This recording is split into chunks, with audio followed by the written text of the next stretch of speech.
Subscribe to our YouTube channel and press the bell icon to get the latest updates.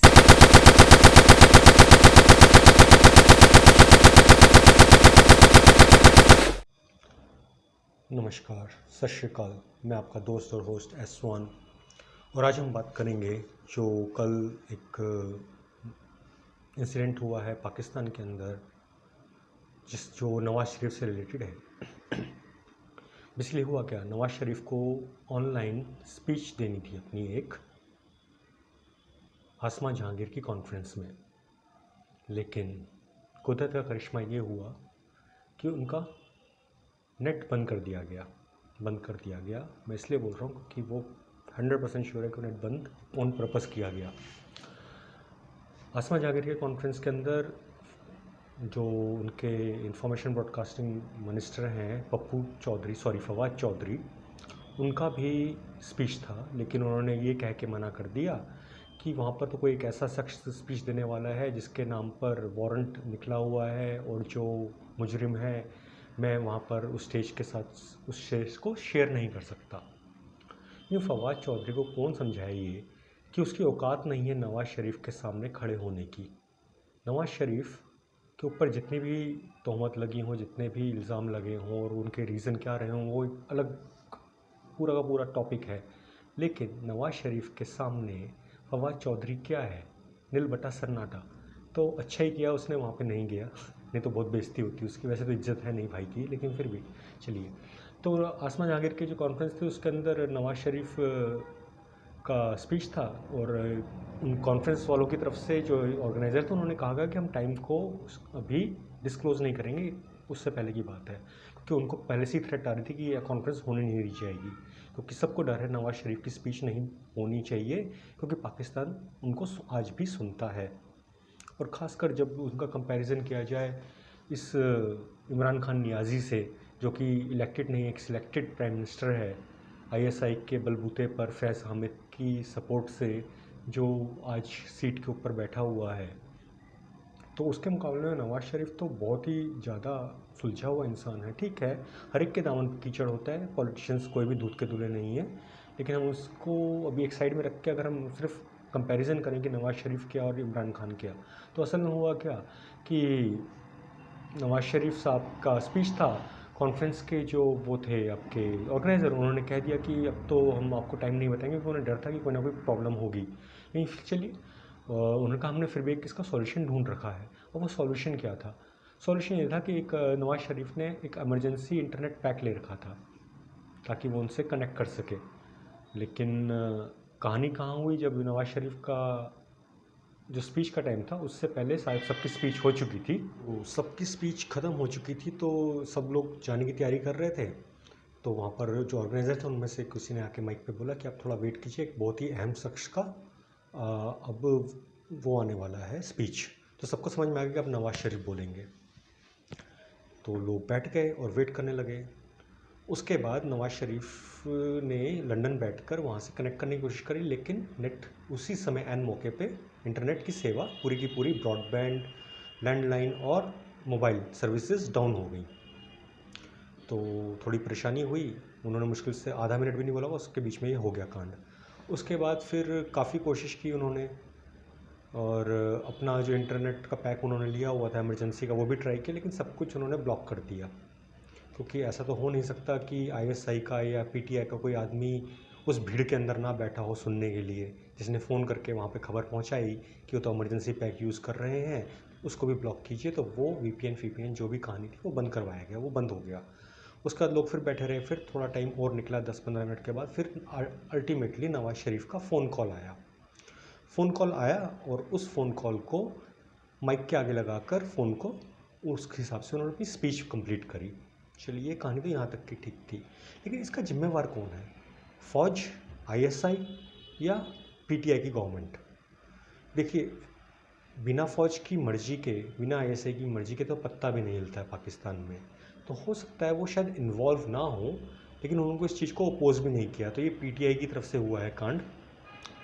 बाद में पता लगा है कि गवर्नमेंट के ऑर्डर्स थे इसको ब्लॉक करने के, तो उस मामले में ये मूकदर्शक बन गए, फ़ौज और ISI दोनों, क्योंकि ISI के तो नए सर्वर आ गए हैं, फैज़ हामिद तो की टाटा बाय हो गई कल, और आज आ चुके हैं आपके नदीम साहब।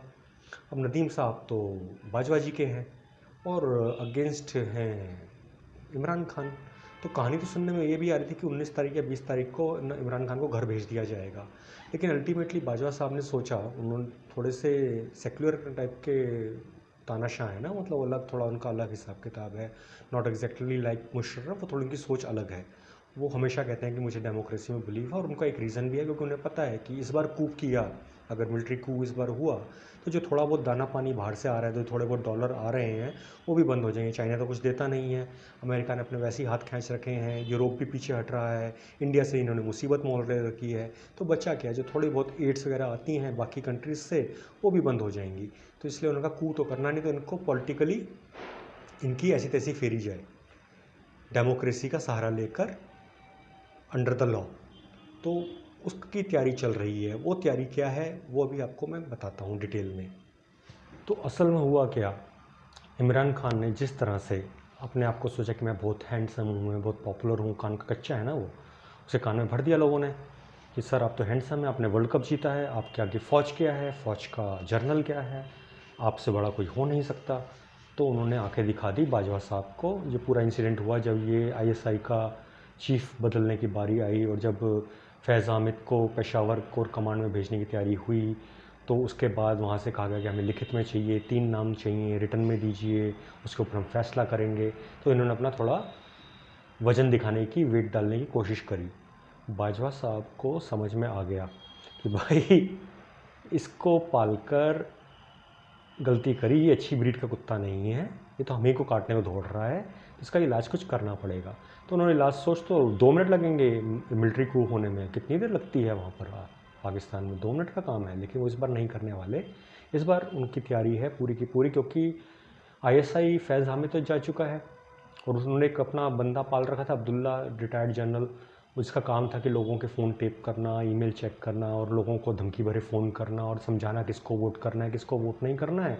उसको तो निकाल के साइड किया, दाएं बाएं कर दिया। जितने भी फैज़ हामिद के पिछलग्गू थे और जितने उसके पाले हुए थे, सबको हटा के बाजवा जी ने बाहर फेंक दिया है। अब फैज़ हामिद को एक क्लीन निकालने के बाद अंजुम साहब को, नदीम साहब को क्लीन ग्राउंड दिया गया कि जहाँ पर वो अपना ऑपरेट कर सकें।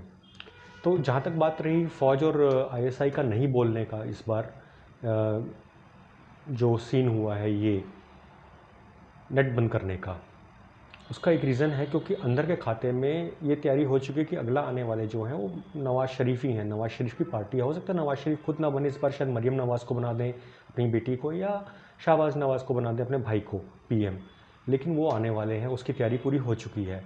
अब यहाँ पर बहुत जल्दी, 1 हफ्ते में या इस महीने के एंड में या अगले महीने के मिड तक नो कॉन्फिडेंस का मोशन पास हो जाएगा पाकिस्तान की पार्लियामेंट के अंदर, क्योंकि इस बात की पूरी पक्की तैयारी है। अब जो 40 से ज़्यादा तो इनके अपने जो बड़े बड़े लीडर हैं और जो वो हैं, वो तो सब तैयारी में बैठे हुए हैं। कोई नवाज़ शरीफ को कांटेक्ट कर रहा है, कोई उसको कांटेक्ट कर रहा है, क्या नाम है उस बेचारे का, वो नाम भूल जाता हूँ उस लड़के का, जो अपना उनका बेटा है बेनज़ीर भुट्टो का ना, तो वो जो कहता है कि सर काट देंगे, सर कटा लेंगे, दिल कटा लेंगे, पता नहीं क्या क्या बातें करता है, कश्मीर कश्मीर चिल्लाता रहता है, वो भी खुश करने के लिए। लेकिन उन सब के रास्ते में है कि जी आपको अगली सरकार आएगी तो हमें ये वाली पोर्टफोलियो दे दीजिएगा, हम आपके मंत्री बनना चाहते हैं, हम आपकी तरफ से खड़े हो जाएंगे। तो ये सब तैयारी चल चुकी है।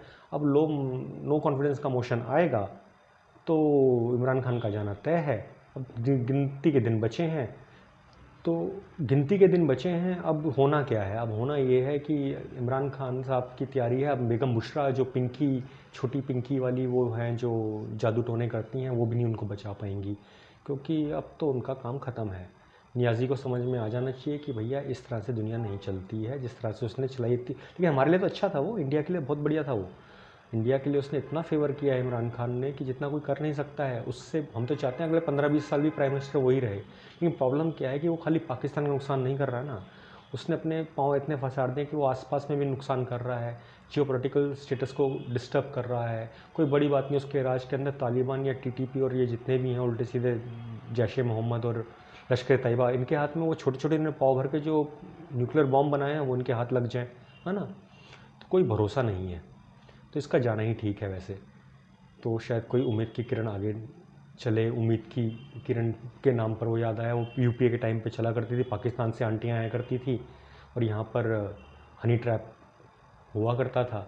चलिए वो एक पूरा का पूरा अलग कहानी है, लेकिन जहाँ तक रही बात नियाज़ी खान की, ये जाएगा, नवाज शरीफ का आने की तैयारी है फॉर टेम्प्रेरी बिंग। जैसे ये जाएगा टेम्प्रेरी बिंग, जब तक अगले इलेक्शन नहीं होते तो किसी पप्पू को ढूंढा जा रहा है। अब पप्पू को ढूंढने का सिलसिला तो चल रहा है कि जिसको पीएम बनाया जाए, लेकिन प्रॉब्लम क्या है कि कोई भी इस जलती आग में अपने हाथ नहीं डालना चाहता, क्योंकि इस समय देश की हालत क्या है, देश तो आज टूटा कल टूटा, और अगर थोड़ा बहुत बच भी गया तो कांगो सोमालिया, जो सूडान जैसी इसकी हालत हो जाएगी, है ना। तो अब इसलिए कोई कहता है कि हम ये नॉन कॉम्पिटेंसी का जो है टैग अपने ऊपर क्यों लगवाएं, नॉन कॉम्पिटेंसी है, काम कोई डिलीवर किया नहीं है गवर्नमेंट ने। अब यहाँ पर कोई बहुत लोगों से बात चल रही है और अंदरूनी खाते में यह है कि कोई दूर दराज से ढूंढा जा रहा है कि थोड़ा दूर का हो, जिसको सिर्फ एक सीट से मतलब हो कि मैं प्राइम मिनिस्टर की सीट पर बैठ जाऊँ। और इन बातों में नाम तो चला था शाह महमूद कुरैशी का भी, लेकिन बाजवा साहब को हाथ लग चुके हैं। उनको समझ में आ गया कि बहुत बड़ा नाम नहीं लेना है, कल को आंखें दिखा सकता है। इमरान खान ने जैसे किया, इसको पालतू कुत्ता लेकर आए थे, कल को इन्हीं को काटने लग गया, तो कल को शायद शाह महमूद कुरैशी भी, वैसे तो कोई चांस है नहीं कि वो मिलिट्री के अगेंस्ट जाए, लेकिन हो सकता है वो भी काटने को दौड़े, तो ऐसा चांस ही नहीं लेना। किसी पप्पू को बैठाएंगे जिसको कोई मतलब नहीं है, उसको सिर्फ पीएम का टैग लग जाए उसके नाम के आगे, और वो सुबह शाम रावलपिंडी में सर झुका के खड़ा रहे। ये इनकी प्लान है।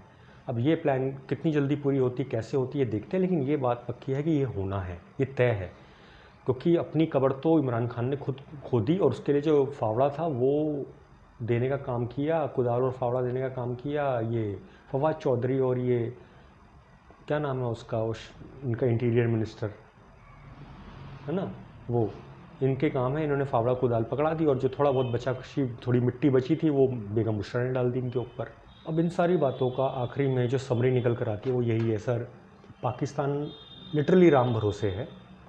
वहाँ पे कौन बाप है, कौन माँ है, कौन क्या है, कौन चाचा है, कौन ताऊ है, कुछ पता नहीं है अंदरूनी खाते में। लेकिन एक बात पक्की है कि बाजवा चाहेगा तो सब कुछ होगा, नहीं तो कुछ नहीं होगा। बाजवा ने अपनी एक्सटेंशन जो बढ़वाई वो कोई एहसान थोड़ी किया इमरान खान ने, वो तो डंडा दे के बढ़वा दी होगी। इमरान खान मना करने की औकात थी उसकी, बाजवा ने अपनी एक्सटेंशन खुद बढ़ाई है। कुछ जनरलों को नाराज़ कर दिया, वो अलग बात है, जो इनलाइन थे नेक्स्ट बनने के आर्मी चीफ, लेकिन वो सब मैनेज हो जाता है। अब नया दौर शुरू हुआ है, फैज़ हामिद की जगह अंजुम साहब आए हैं, देखते हैं पटरी कहाँ तक दौड़ती है। लेकिन अलविदा हो गया है, अब बहुत जल्दी आने का टाइम आ गया है, जाने का टाइम आ गया है, अलविदा बोलने का टाइम आ गया है इमरान खान को। और इमरान खान का जो टेन्योर रहा, उसने अगर वो नहीं आता, ये सब में नहीं पड़ता, तो उसकी बहुत इज्जत होती। एक वर्ल्ड कप विनर कैप्टन था, एक अलग तरह की ज़िंदगी जीता, लेकिन नहीं, वहाँ पे सबको बीमारी है ना। वो तो ये भी बोला अपने एक मीटिंग के अंदर कि जब मैं इंडिया के साथ खेलता था तो मैं उसको कश्मीर के लिए जिहाद समझ के खेलता था। इस तरह की सोच रखने वाले लोग हैं वहाँ पर। जो भी जो इनकी क्रिकेट एकेडमी है वहाँ पर जो भी जाता है, बाद में बड़ी बड़ी दाढ़ियाँ बढ़ाकर मुल्ला बनकर बाहर निकलता है। पता नहीं वो कौन सा अंदर वो पढ़ाते हैं उनको कि वो बाद में सारे मौलवी बन जाते हैं। चाहे आप शकील मुश्ताक को लो, इमामुल हक को लो, या वकार यूनुस जैसे छिछोरों को लो, या फिर वो सबसे बड़ा राउडी बना घूमता है, गुंडा, लाहौर का गुंडा, वो जो भी रावलपिंडी का गुंडा, क्या नाम है उसका, शोएब अख्तर। तो ये ऐसे और वो शाहिद अफरीदी, उसका मतलब इस तरह के लोग, इन्होंने इस तरह के, गलती उनकी नहीं है, इनको परवरिश इस तरह से दी गई है, इनकी तालीम इस तरह से हुई है कि इनको और कुछ समझ में नहीं आता है। इनको लगता है हर कोई इनके खिलाफ साजिश कर रहा है, इनके पास खाने को दाने नहीं, इनके खिलाफ कब साजिश कौन करेगा मेरे भाई। ये तो पैसा फेंको, नाचने वाले हैं, जो मर्जी नचा लो। तो चलिए बातें होती रहेंगी, आज के लिए इतना ही। बहुत जल्दी आपसे मिलता हूँ। अगर वीडियो पसंद आए तो प्लीज़ लाइक और शेयर करना मत भूलिएगा, और सब्सक्राइब तो कर ही लीजिए। आप लोगों का सपोर्ट चाहिए, प्यार चाहिए। जय हिंद, वंदे मातरम, और बहुत जल्दी मिलते हैं। Thank you.